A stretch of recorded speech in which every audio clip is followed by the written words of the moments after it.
Hello guys, Balakot Sword air power can be used under nuclear overhang. IAF chief Indian air force chief ने कहा है, बालाकोट ने दिखा दिया है, एयर पावर यूज़ किया जा सकता है न्यूक्लियर ओवरहैंग के अंडर।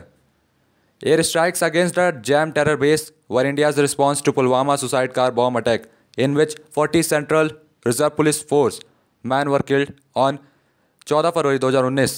एयर स्ट्राइक हुई थी पाकिस्तान में जहाँ पे आतंकवादी रहते थे, वहाँ पे इंडियन एयरफोर्स ने ताबड़तोड़ बम गिराए थे, बमबारी की थी। और ये रिस्पांस था Pulwama suicide car bomb attack हुआ था इंडिया में 14 फरवरी 2019 को, जिसमें 40 सीआरपीएफ जवान एक साथ मारे गए थे। Indian Air Force air chief marshal VR Chaudhari ने ट्यूसडे को कहा है, 2019 air strike against the terror facility in Pakistan blockade demonstrated that if political will is there, aerospace power can be effectively used in no war no peace scenario under a nuclear overhang without allowing the situation to escalate into full blown conflict। Indian air force chief ने कहा है, 2019 air strike against the terror facility in Pakistan Balakot में हमला हुआ था पाकिस्तान के, जहाँ पे आतंकवादियों का घर था, वहाँ पे हमला हुआ। डिमॉन्स्ट्रेट करता है, यानी बताता है कि यदि पॉलिटिकल विल हो, यदि सरकार राजी हो, भारतीय सरकार राजी हो, तो एरोस्पेस पावर यूज़ किया जा सकता है no war no peace situation में अंडर अ न्यूक्लियर ओवरहैंग। मतलब यदि देश हम लोग के ऊपर कहता है कि हम भी अब हमला करेंगे, तो हम लोग कह देंगे हमारे न्यूक्लियर हथियार है, सोच समझ के हमला करना, नहीं तो हम लोग भाई तुमको उड़ा देंगे। और without allowing the situation to escalate into full blown conflict. जब इंडिया की एयरफोर्स ने वहाँ हमला किया था, उसका पाकिस्तान समझ गया था कि इंडियन की एयरफोर्स ने हमला किया, लेकिन पाकिस्तान ने दोबारा हमला नहीं किया। तो एयरफोर्स चीफ ने कहा है कि जो फुल युद्ध होगा, फुल ब्लोन कॉन्फ्लिक्ट, यदि अगर दोनों देश आपस में युद्ध करें तो उसको रोका जा सकता है केवल एरोस्पेस की मदद से। Indian air chief marshal VR Chaudhari ने कहा है, future battle space will increasingly complex, बहुत इंपॉर्टेंट है given the nature of our adversaries.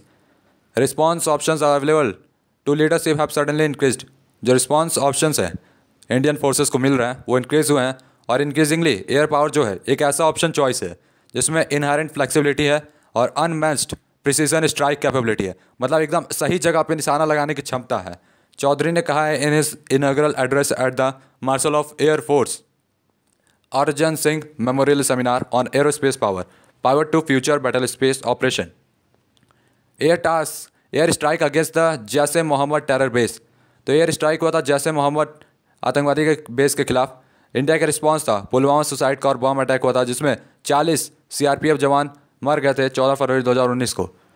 12 days later, 12 दिन बाद IAF Mirage fighter jets hit किए 3 टारगेट को बालाकोट में, जिससे 5 इजरायली के बने हुए स्पाइस 2000 बम थे, जिसमें पेनिट्रेटर वॉरहेड था जो कि अलाउ करता है उनको पियर्स करने के लिए थ्रू रूफटॉप, यानी छत को तोड़ के, तो उसके बाद एक्सप्लोड करेगा अंदर to cause maximum damage.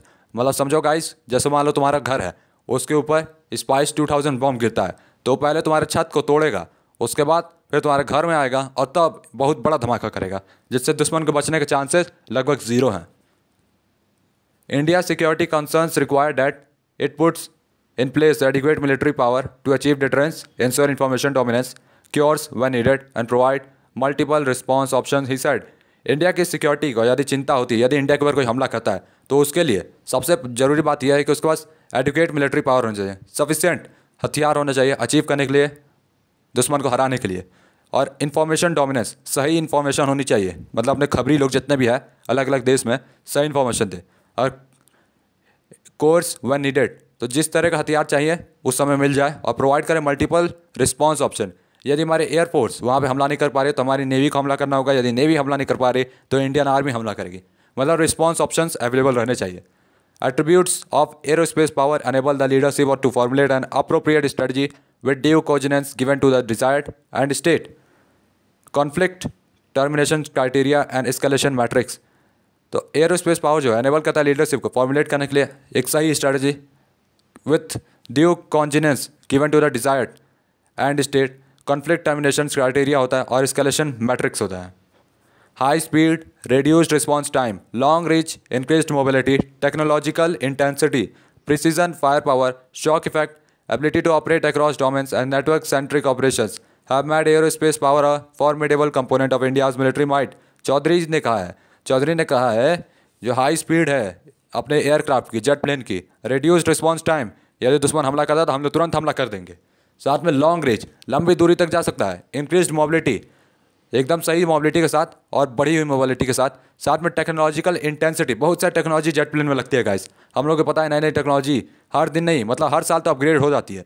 Precision fire power, सही जगह चूक निशाना लगाने में एयर फोर्स का कोई जवाब नहीं। शॉक इफेक्ट देती है। Ability to operate across domains, यानी लैंड में अलग अलग जगह, मतलब अलग अलग डोमेन, लैंड सी एयर, तीनों जगह अलग अलग तरीके से ऑपरेट करती है ये। एंड नेटवर्क सेंट्रिक ऑपरेशंस, यानी कहीं अगर बहुत ज़्यादा नेटवर्क हैं दुश्मन के तो वहाँ भी हमला करने में एरोस्पेस बहुत बड़ी पावर है और बहुत इंपॉर्टेंट पावर है किसी भी देश की सुरक्षा व्यवस्था के लिए। Considering that advantage that aerospace power offers, aerospace control and dominance will become a crucial factor in future battleship operation.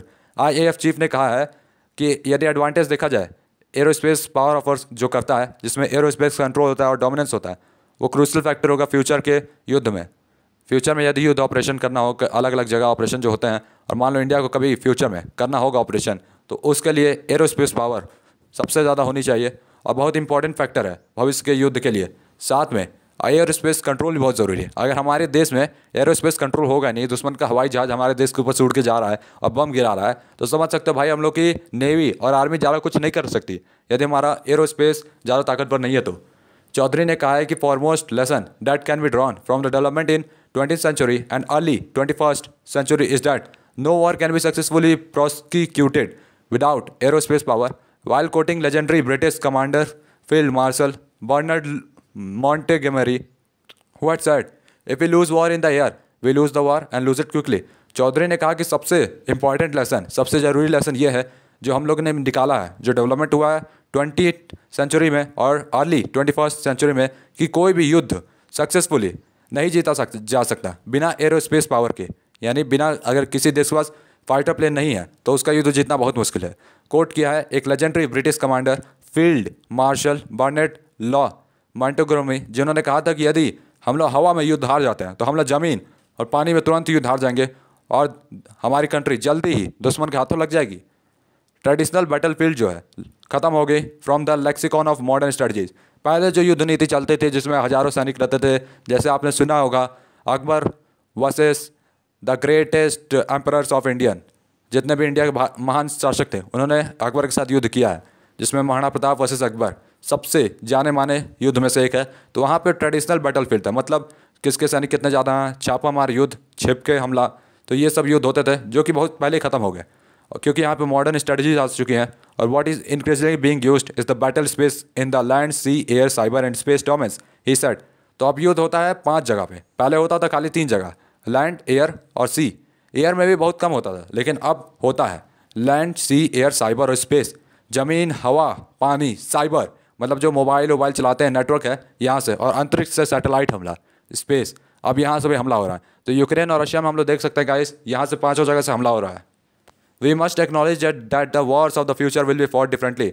हम लोग को मानना होगा कि भविष्य में वॉर अलग अलग तरीके से लड़ा जाएगा। Adversaries will use lethal as well as non lethal weapons. दुश्मन लीथल यानी सही तरीके का, जैसे सामने सामने दिखा के भी वेपन्स यूज़ करेंगे। जैसे मान लो सामने से आर्मी की टैंक आ रही है, दुश्मन की आर्मी की टैंक आ रही है, दुश्मन की एयरक्राफ्ट आ रही है, तो हम लोग को दिखेगा। साथ में ऐसे हमले होंगे जो हम लोग को दिखेगा ही नहीं, जैसे स्पेस से हमला, अंतरिक्ष हमला, वो हम लोग को बहुत कम दिखेगा। फिर है साइबर हमला, जो नेटवर्क या हैक कर लेता है, वो हमला हम लोग को बहुत कम दिखेगा। तो इसलिए उनसे भी हम लोग को बचने के लिए तैयार रहना होगा। Wars will be fought across multiple domains. युद्ध आने वाले समय में युद्ध जो मल्टीपल डोमेन्स यानी जो 5 जगह मैंने बताई है सब जगह पे होगा, और डिस्टिंग्विश नहीं करेगा between combatants and non combatants, IAF chief ने कहा है।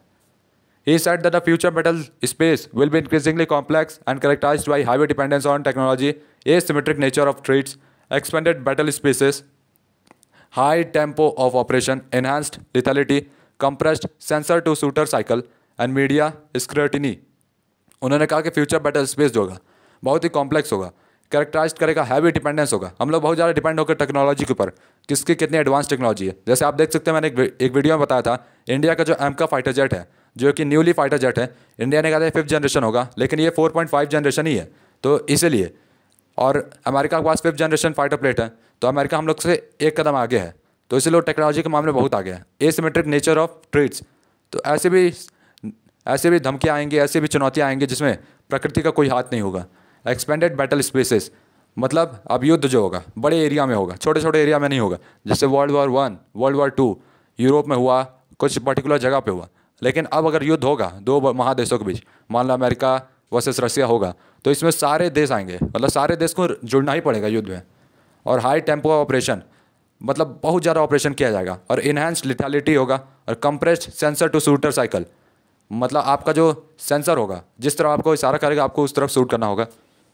साथ में मीडिया स्क्रूटिनी, यानी जो मीडिया होती है जिस देश की, मान लो जिस देश पे हमला हो रहा है, यूक्रेन की मीडिया जो है वो यूक्रेन को सपोर्ट करेगी, रशिया की मीडिया जो है रशिया को सपोर्ट करेगी, और बाकी देश जो इन दोनों में से किसी को सपोर्ट करेंगे वो उनका सपोर्ट करेंगे। तो मीडिया का जो नॉलेज होगा, इन्फॉर्मेशन होगा, वो पूरी दुनिया में शेयर किया जाएगा। To see first and see clearly, to reach first and reach farthest, and to strike first and strike with precision will be the mantra for fighting modern wars here at. IAF chief ने कहा है कि पहले देखो, सही देखो, पहले पहुँचो, दूर पहुँचो, स्ट्राइक करो पहले और स्ट्राइक करो सही निशाने के साथ। वो हमारा मंत्र होगा फाइटिंग मॉडर्न वॉर्स। आने वाले समय में जो भी युद्ध होंगे उसके लिए हमारे ये मंत्र है। IAF चीफ ने अपने एयरफोर्स को ये मंत्र दिया है। तो हम लोग इस मंत्र को देख रहे हैं, समझ रहे हैं गाइस। तब तक भाई लोग जय हिंद, जय Bharat, good bye, tata, bye bye.